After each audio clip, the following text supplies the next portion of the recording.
Ang tanghali ay nagbabadya ng bagyo sa labas. Ngunit sa loob ng maliit na bungalow ni Marco, Liza at ng kanilang anak na si Jonas, mas malakas ang unos na namumuo. Sa putlang krem na sala, kung saan nakasabit ang dalawang larawang pamilya at ang kurtinang namumutla sa sikat ng araw, mabilis na lumamig ang hangin nang bumukas ang pinto. Dumating si Marco, kumukulo ang dugo. Ordinaryo sana ang tagpong yun, beige na polo shirt, sapatos na putikan mula sa pagmamadali. Ngunit bakas sa kanyang mga mata ang kinang ng taong pagod na, seloso pa. Paglapit pa lang niya ay itinuturo na niya ang nanginginig na hintuturo sa mukha ng kanyang asawa. "Huwag ka nang magkunwaring inosente, Liza. Araw-araw kitang pinaghihirapan tapos ganyan lang ginagawa mo sa likod ko." Sigaw niyang tila huwes na naglalaglabab. Sumabulat ang masasakit na salita. "Niloloko mo ko. May lalaki kang iba. 2 o 3 linggo na kitang minamanmanan." Bawat paputok ng boses ay parang martilyong humahampas sa dingding. Nagpantig ang tenga ni Liza at agad siyang umatras. Hindi dahil sa pagkakasala, kundi sa pangambang madadamay si Jonas sa gulo. Bago tayo magpatuloy sa ating kwento, i-comment sa ibaba kung saang lugar kayo nanonood para malaman ko kung saan umabot ang video ko. Kung baguhan ka pa lang sa channel ko, huwag kalimutang i-like at i-hit ang subscribe button at pindutin ang notification bell para updated ka sa mga episodes ng inspiring stories ko araw-araw. Sige, tuloy na natin ang kwento. Nakasilip si Binatilyo sa may pasilyo, hawak ang cellphone, bakas sa mukha ang buhol-buhol na takot at pagtataka. Alam niya kung gaano kabilis lumala ang galit ng ama. Bumilis ang tibok ng puso ni Liza nang marinig ang 3 salitang pinag-ugatan ng sigelot: CCTV, yakap, ebidensya. Matagal nang gusto ni Marco ang mga kamera sa bahay. Kunwari, para sa seguridad. Ngunit di naglaon ay ginamit niyang pangmanman sa sariling pamilya. May application siya sa telepono at computer sa opisina. Doon niya sinabing nakita ang ebidensya na magpapatunay sa pagtataksil ng asawa. Diyan mismo sa sofa, pinaupo mo pa yung lalaki, nakayakap pa sa'yo. Tuloy-tuloy na siyang anas na may panindak, sabay turo sa lumang sofa kung saan ilang oras pa lamang ang nakalilipas ay nakadipang natulo si Liza matapos magpaikot ng labada. Bago makasagot si Liza, lumitaw si Jonas mula sa anino. Kanina pa niyang i-download mula sa recorder ang buong 3 oras na kuha, hindi ang 30 segundo lang na screenshot ni Marco. Nanginginig ang daliri ng Binatilyo habang ibinabaling ang screen sa ama, handang ipaglaban ang kabuuan ng kwento. Makikita sa video ang pagdating ni Kuya Nestor, pinsang buo ni Liza na galing probinsya. Basang-basa ng pawis, dala ang medical results ng amang lumalala ang sakit sa bato. 12:30 iyon. Kumakatok, hingal sa harap ng pintuan, bit-bit ang kapiranggut na pag-asa. Pinapasukin siya ni Liza, binuksan ang stand fan, itinimpla ang powder juice. Nang mangisay sa hilakbot si Nestor at maipayak, luminga si Liza at iniyakap ang 2 braso sa kanya. 7 segundo lang na yakap, isang yakap ng dugo sa dugo. Pagkalipas ng sandali, kinuha niya ang pulang alkansya, ipon para sana sa matrikula ni Jonas sa kolehiyo, at walang pag-aatilibing ay binusala ng papel na pera ang palad ni Nestor. Nagmakaawa ang lalaki, ayaw tanggapin ang kabuuan, kaya kalahati lang ang kinuha niya. Matapos yon ay patagilid na umalis si Nestor, kumakaway, umiiyak sa pasasalamat. Natapos ang tagpong iyon sa markang 3 minuto at 15 segundo ng recording. Umupo si Liza, nakatulog sa pagod at pag-aalala. Walang halik, walang aninong kahalayan. Ngunit sa opisina, 2 lamesa mula sa cubicle ni Marco, may kasamahan si Rudy na kilalang tsismoso. 2 linggo na niyang haharangan si Marco, dinidikdik ng freeze frame at bulong-bulungan. "Pare, lagi yatang may lalaking dumadalaw pag wala ka. Buti pa, tignan mo yung camera mo." Nakatanim na selo sa puso ng lalaking kulang ang kita, tambak ang overtime, kulang pa rin ang remittance sa pamilya. Sa bawat screenshot na tumatalbok sa email niya, unti-unting nagtitipon ang bagyo. Ngayon sa mismong sala, pinindot ni Jonas ang play.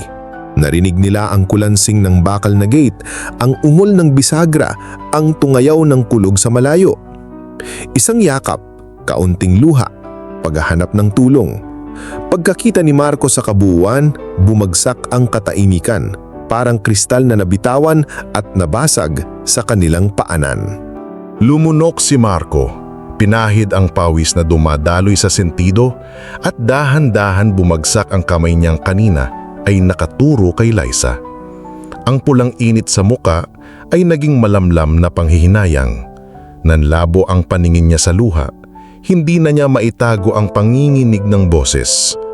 Liza, patawarin mo ako. Hindi ko alam. Akala ko... Naputol ang salita. Sumiksik ang sangkaterbang pag-amin sa pagitan ng mga hikbi.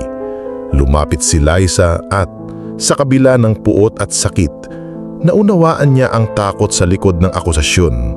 Takot na hindi na siya sapat. Takot na bumitaw ang asawang matagal na niyang di napapasaya. Hinawakan niya ang nanginginig na kamay ni Marco at marahan itong pinisil.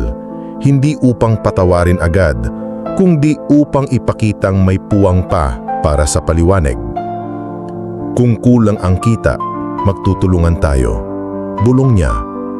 Kung selos ang problema, sabihin mo. Pero huwag mo akong husgahan sa harap ng anak natin nang wala kang kabuuang istorya. Umagos ang luha sa mata ni Marco at sa unang pagkakataon matapos ang buwan ng pag-iwas, nabali ang makapal na pader sa pagitan nila.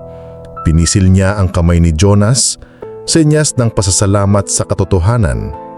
Sa sulok ng sala, kinuha ni Liza ang alkansyang pulang lata na may guhit ng cartoon na baboy. Binuksan niya at ipinakita ang natitirang baryang tilak at 3 papel na lukot na. Para sana ito sa kolehiyo mo, anak, sabi niya kay Jonas. Pero may mas mahalaga pa sa ngayon, ang kalusugan ni Tito Doroteo at ang kalusugan ng puso nating 3. Hinawakan niyang muli ang pera kay Marco, hindi upang ibalik ang obligasyon, kundi upang ipaalala na hindi kailanman nasusukat sa salapi ang katapatan. Pinuno ng katahimikan ang bawat sulok ng bahay habang pumapatak pa ang ulan sa bubong. Pumapasok ang banayad na hangin sa nakasiwang na bintana. Tila humahaplos at nagpapaalalang kaya pa nilang pasigasihin ang anumang lamig. Sa wakas, nasambit ni Marco ang pinakamahirap na pangungusap sa buong buhay niya. Mahal ko kayo at uunahin ko na ang pakikinig sa inyo kaysa sa boses ng sino mang iba. Mula ron, iminungkuhin ni Jonas na magtungo silang 3 sa Barangay Health Center para sa libreng family counseling. May flyer siyang bitbit. Nagkatinginan ng mag-asawa. May bahid pa rin ng hiya. May pangambang baka mabunyag sa komunidad ang kanilang gusot. Pero mas malakas na ngayon ang pagnanais na gumaling kesa sa takot mapahiya. Tumungo si Marco. Binura ang CCTV app sa telepono mismo sa harap ni Liza at nangako na kinauumagahan ay kakausapin niya si Rudy upang putulin ang ugat ng chismis. Hindi sumiklab ang masayang musika. Walang bigla ang papuri mula sa kalangitan. Ang nakuha nila ay mas mahalaga. Katahimikan na may pangako ng pag-aasikasong muli. Isang liwanag na dahan-dahang sumisilip sa pagitan ng mag-asawa na muntik mawasak sa salitang yakap na naunawaan ng mali. Sa bawat minutong lumilipas, unti-hunting napapalitan ng mainit na hininga ang lamig ng bagyo sa sala at sa tahimik na sandali na yon, ipinangako nilang 3 ang wala ng puwang para sa kalahating katotohanan. Sa labas, patuloy pa ring bumubuhos ang ulan, pero sa loob, unti-unti nang natutuyo ang sahig ng pagdududa. Sa pagkakasalikop ng mga bisig ng mag-anak, narinig nila ang pinakatahimik, pinakamaliit, ngulit pinakamalinaw na himig. Hinaharap nila muli ang isa't isa, buo at walang natitirang lihim. Dahil sa wakas, natutong magtanong bago maghusga. At buong-buong pinandigan ng kanilang anak ang aral na yon. Ang aral ng kabuuang kwento hindi kapirasong screenshot lamang ng buhay. At dito nagtatapos ang ating kwento. Nagustuhan mo ba ang ating kwento? May aral ka bang napulot? I-comment sa ibaba. Kung na-enjoy mo ang kwento natin ngayon, i-hit ang like button at huwag kalimutang mag-subscribe. Ang suporta nyo ay ang inspirasyon ko. Kita-kits bukas ng umaga, kaya stay tuned!